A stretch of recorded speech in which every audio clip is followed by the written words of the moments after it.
Bienvenue dans cette nouvelle vidéo. Aujourd'hui, on va faire une FAQ. Je vais répondre à toutes les questions que vous m'avez posées sur YouTube. Fallait bien que je fasse une vidéo pour fêter les 1000 abonnés. C'est quand même un truc de ouf et je suis trop content que ma petite chaîne YouTube se développe comme ça. Pour toutes les personnes qui me découvrent avec cette vidéo, vous inquiétez pas. Même si vous ne me connaissez pas, vous allez apprendre des choses dans cette vidéo, que ce soit en termes d'expatriation, de fiscalité, de business. Et au début de chaque question, je vais recontextualiser un petit peu pour que tout le monde puisse suivre, même si vous ne me connaissez pas et que vous ne savez pas qui je suis. Et enfin, dernière chose, mais toutes les questions vont être dans le désordre pour la simple et bonne raison que je suis sur l'application YouTube et que je prends les questions de la plus ancienne à la plus récente. Et on commence tout de suite avec la question numéro 1. Hello Benjamin, est-ce possible de collaborer avec toi en ce qui concerne le montage de tes vidéos? Merci à toi pour ton commentaire. Alors pour être très honnête, non, il n'est pas possible de collaborer avec moi pour le montage de mes vidéos YouTube. J'ai déjà fait des tests, j'ai déjà essayé de déléguer à des monteurs, mais malheureusement, je n'étais pas forcément satisfait. Et en fait, je trouve que le montage des vidéos YouTube, c'est un truc artistique que j'ai envie de garder moi personnellement. Ça me fait plaisir de faire mon montage, je sais exactement ce que j'ai envie de mettre dans mes vidéos. Donc pour l'instant, je me sens pas prêt à le déléguer. Mais pour autant, je te souhaite bon courage et j'espère que ton activité va se développer. Donc la prochaine question, elle nous vient de Baptiste. Et Baptiste me demande, est-ce que tu codes ou tu utilises une plateforme avec l'aide de l'intelligence artificielle et si oui, laquelle? Alors Baptiste, merci pour ta question. Pour ceux qui ne savent pas, moi j'ai une activité, une entreprise de création de site internet et c'est comme ça que je gagne ma vie. Et à côté, j'ai également un mentorat où je forme les gens à se lancer dans la création de site internet pour qu'ils puissent en faire leur métier et en vivre. Donc c'est pour ça que Baptiste me pose cette question. Il me demande en fait comment est-ce que je fais pour créer des sites internet. Alors en fait Baptiste, c'est très simple. Moi j'utilise un logiciel qui s'appelle WordPress. WordPress, c'est un logiciel qui est complètement gratuit et sur lequel tu peux créer des sites internet. Et sur ce logiciel-là, j'insère un deuxième logiciel qui me permet de faire absolument ce que je veux pour réussir à créer un site internet sans coder. Le nom de ce logiciel-là, je ne vais pas le donner dans la vidéo parce que c'est un outil que je donne seulement aux membres de mon mentorat, c'est-à-dire les personnes qui cliquent sur le premier lien dans la description et qui se font accompagner par moi. Néanmoins, si tu veux déjà un bon conseil, c'est d'aller sur WordPress, c'est la meilleure plateforme pour créer des sites internet qui existent. Ah, et dernière chose, mais non, je n'utilise pas encore l'intelligence artificielle pour créer des sites internet, pour la simple et bonne raison que personnellement je suis designer et j'ai envie de garder le contrôle total sur le design de mes sites. Donc la prochaine question que j'ai reçue, elle nous vient de Aaron Siteweb et il me dit, est-ce qu'il ne vaut mieux pas sortir de l'Europe? En gros, pour ceux qui savent pas, j'ai fait une vidéo dans laquelle j'explique que je suis parti m'installer en Hongrie, à Budapest, en Europe. Et il me demande, Benjamin, c'est cool, tu t'es expatrié, mais est-ce qu'il vaut mieux pas partir de l'Europe? En fait, il faut savoir qu'aujourd'hui, il y a beaucoup de personnes qui stressent sur l'avenir de l'Europe, qui pensent que l'Europe va couler, qui pensent que l'Europe va sombrer, qui pensent que toute l'Europe est en crise. Mais moi, j'ai envie de vous dire quelque chose. Qu'importe le pays où vous êtes, il y aura toujours des personnes pour vous faire croire que votre pays est en crise. Pour la simple et bonne raison que les gens qui créent du contenu sur les réseaux sociaux, ils n'ont qu'un seul objectif, obtenir votre attention. Et le meilleur moyen d'obtenir votre attention, c'est de vous maintenir dans la peur et de vous dire des choses qui vous stressent. Donc forcément, les créateurs de contenu en Europe disent que l'Europe va couler, mais si vous regardez les créateurs de contenu aux États-Unis, ils disent aussi que les États-Unis vont couler. Et si vous regardez les créateurs de contenu en Amérique du Sud, ils disent aussi que l'Amérique du Sud va couler. Bref, qu'importe où vous vivez dans le monde et qu'importe qui vous suivez, les gens disent toujours que votre pays, votre continent va sombrer pour vous faire peur. Donc moi, ce que j'ai envie de dire, c'est on s'en fiche de où on habite. Ce qui compte, c'est de faire le mieux possible dans l'instant présent. En réalité, personne n'est capable de prédire ce qui va se passer dans les 10 prochaines années tellement le monde est complexe. Et à titre personnel, s'il y a bien une chose que je sais, c'est que le lifestyle qui me plaît le plus et l'endroit où je suis le plus heureux pour vivre, c'est en Europe. Parce que c'est en Europe que j'ai le lifestyle que j'adore le plus. À savoir pouvoir sortir prendre un café dans la rue, pouvoir faire ses courses à pied, pouvoir se balader dans des magnifiques villages avec une architecture de fou, et ça, je le retrouve nulle part d'autre dans le monde pour avoir beaucoup voyagé. Personnellement, je suis allé aux États-Unis, je suis allé aussi sur le continent africain, je suis allé aussi plutôt en Asie, et à chaque fois, j'ai trouvé que le style de vie qui me correspondait le mieux, et le style de vie le plus sain, selon moi, était en fait ici, en Europe. Donc, est-ce qu'il vaut mieux quitter l'Europe? Peut-être, mais en tout cas, personnellement, je me sens bien ici, et je te dirais de ne pas écouter les gens qui veulent juste te foutre la pression sur certaines chaînes YouTube dramatiques. Donc, la prochaine question, elle nous vient de Adrien, qui nous demande « J'aimerais créer une audience sur LinkedIn pour trouver des prospects, car je fais de la création de sites web, mais j'ai 17 ans.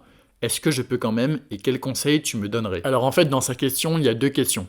Premièrement, est-ce qu'on peut entreprendre même en étant mineur? Et deuxièmement, est-ce que être mineur c'est un avantage pour poster sur LinkedIn? Et je vais répondre aux deux questions. Pour ceux qui ne savent pas, personnellement, je me suis lancé dans l'entrepreneuriat environ à l'âge de 15 ans. Et c'est seulement à 18 ans que j'ai créé mon entreprise. De mes 15 à mes 18 ans, je me suis surtout formé et j'ai lancé des petits business qui rapportaient pas beaucoup, mais c'était juste une façon pour moi de mettre le pied à l'étrier, si vous voulez. Ce que je te conseille, si tu es une personne mineure qui regarde cette vidéo, c'est d'aller voir tes parents et de leur demander s'ils peuvent créer l'entreprise en ton nom. C'est-à-dire que tes parents vont créer une entreprise pour déclarer, mais c'est toi qui vas en réalité tout gérer. C'est ce qu'on appelle faire du prête-nom, et l'avantage c'est qu'en fait tu peux commencer une activité entrepreneuriale, sauf que c'est tes parents qui vont officiellement détenir l'entreprise. Si tes parents veulent pas faire ça, tu peux aussi te faire émanciper, c'est-à-dire décider qu'à l'âge de 16 ans, tu as les mêmes droits qu'une personne majeure de 18 ans. Mais ça peut causer plein de problèmes dans ton foyer fiscal, etc. Donc il faut vraiment que tu sois d'accord avec tes parents et que tu en parles avec eux. Et si aucune de ces options fonctionne pour toi et que tes parents sont pas d'accord, tu peux toujours décider de commencer à créer une audience en étant jeune pour que quand tu aies l'âge de la monétiser à 18 ans, tu puisses la monétiser. Dans ce cas-là, bien évidemment, tu peux te lancer sur LinkedIn si tu as 17 ans. Ce n'est absolument pas un problème et c'est même un gros avantage. En fait, il faut savoir que les personnes sur LinkedIn adorent les histoires qui sortent de l'ordinaire.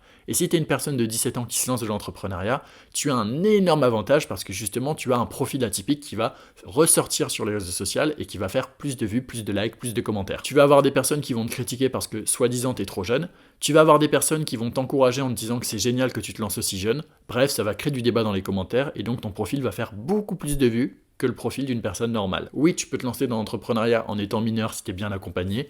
Et oui, c'est un avantage de te lancer sur les réseaux sociaux comme LinkedIn en étant mineur. Et je précise que de toute façon, toutes les personnes qui ont moins de 20 ans et qui se lancent aujourd'hui sur LinkedIn, il y a de fortes chances que vous ayez des résultats dans tous les cas parce que vous êtes quand même assez jeune. Donc cette fois-ci, j'ai un commentaire de Ismaël qui me dit: super vidéo, du coup tu es encore imposé en France et le temps de ta période d'essai où tu es imposé fiscalement en Hongrie. En gros, pour ceux qui savent pas, j'ai fait donc la vidéo YouTube où j'explique que je vais m'expatrier en Hongrie et cette personne me demande où je paye mes impôts et où sont mes sociétés. Je vais être honnête avec vous, pour l'instant, toutes mes sociétés sont encore en France, mon auto-entreprise est encore en France et je suis en Hongrie ici seulement en touriste. Pour moi, c'est une période de test où je détermine si oui ou non j'aime ce pays et si oui ou non j'ai envie de rester.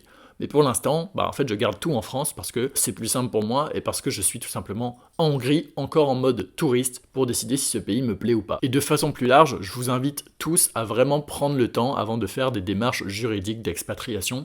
Il faut vraiment, je pense, passer plusieurs mois dans le pays pour vous rendre compte si vous l'aimez ou pas et si vous voulez rester ou pas avant de décider de mettre vos entreprises dans ce pays. Et ce, qu'importe le pays où vous voulez aller vivre. Alors la prochaine question, elle nous vient de Tristan qui me demande: très bonne vidéo, tu parles d'une liste des pays que tu as classés selon certains critères, possible d'y avoir accès. En gros, pour ceux qui ne savent pas, donc dans ma vidéo où je parle d'expatriation en Hongrie, j'ai parlé du fait que j'avais fait une liste des meilleurs pays pour s'expatrier selon moi, et que la Hongrie était en tête de liste et c'est pour ça que j'ai décidé de venir ici. Initialement, cette liste, je l'ai partagée uniquement aux membres de mon mentorat, c'est-à-dire les personnes qui ont décidé de se former avec moi en cliquant sur le premier lien dans la description de cette vidéo. Mais exceptionnellement, je vais vous révéler la liste dans cette vidéo des meilleurs pays pour s'expatrier selon moi en 2025, et je vous la donne tout de suite.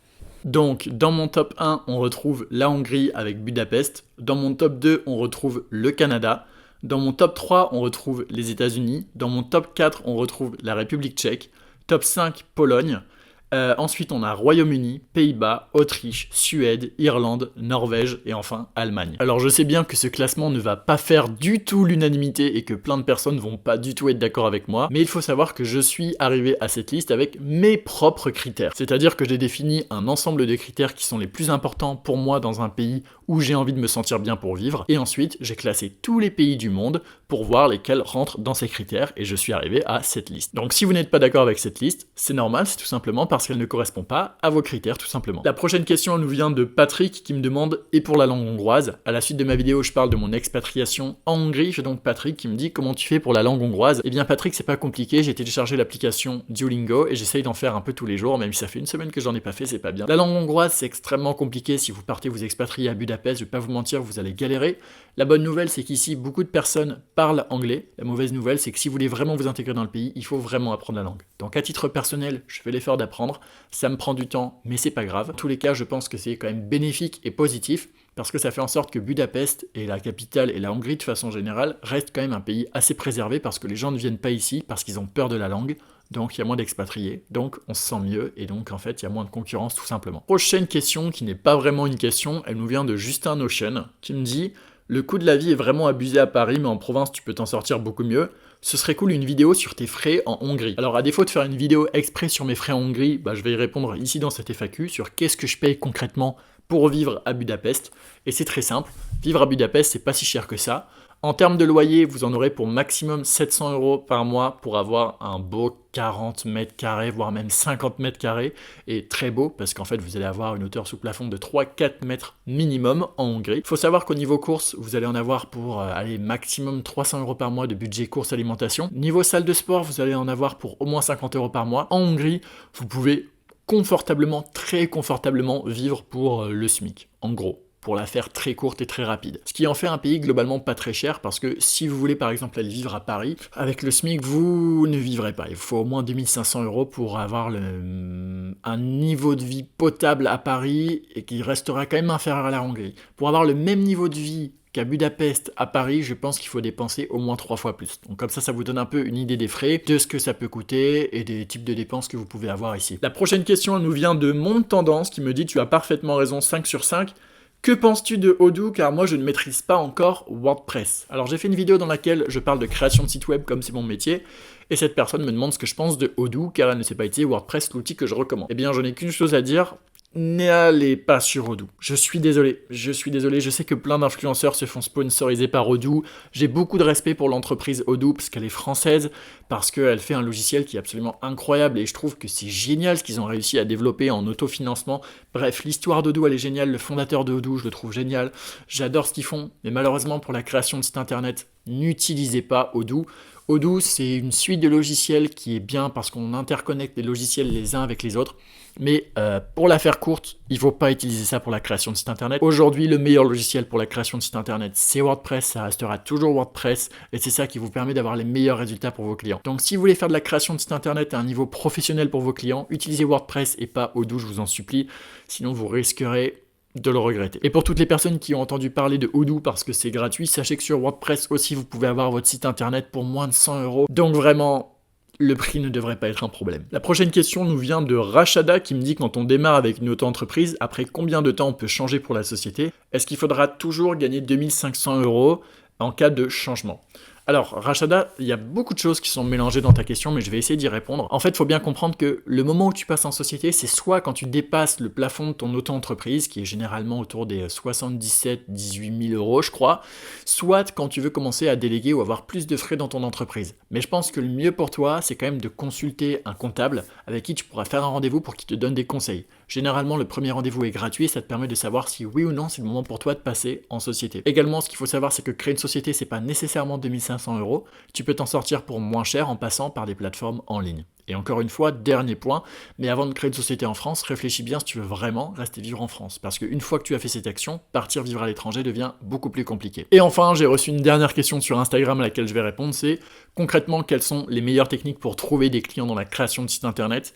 Et là, malheureusement, je n'ai qu'une seule chose à dire. Il faut aller voir une vidéo sur ma chaîne YouTube où j'explique comment trouver des clients en freelance, qui donne absolument tous les conseils. Mais pour te résumer, passe par ton réseau proche, fais des posts sur LinkedIn, et déjà ces deux actions-là seront largement suffisantes pour t'aider à trouver tes premiers clients. Après, encore une fois, je pourrais pas faire mieux que la vidéo que j'ai déjà faite à ce sujet, donc si ça t'intéresse, tu peux cliquer quelque part sur l'écran pour aller voir cette vidéo, ou cliquer quelque part sur ma chaîne YouTube, je sais pas où je mettrai le lien. J'espère que cette vidéo vous a plu. Encore une fois, je vous remercie pour les 1000 abonnés sur ma chaîne YouTube, ça me fait trop plaisir, je suis trop content, voilà, c'est tout. Pour toutes les personnes qui veulent que je réponde à leurs questions dans une prochaine vidéo, posez-les-moi dans les commentaires, j'adore en fait vous répondre, je trouve ça trop cool et super interactif. Pour toutes celles qui veulent se lancer dans l'entrepreneuriat en partant de zéro et potentiellement vivre de la création de site internet, vous cliquez sur le premier lien dans la description, vous l'aurez compris, pour rejoindre mon mentorat et que je vous explique comment faire de A à Z, même si vous n'avez pas de compétences. Sur ce, je vous donne rendez-vous la semaine prochaine pour une prochaine vidéo.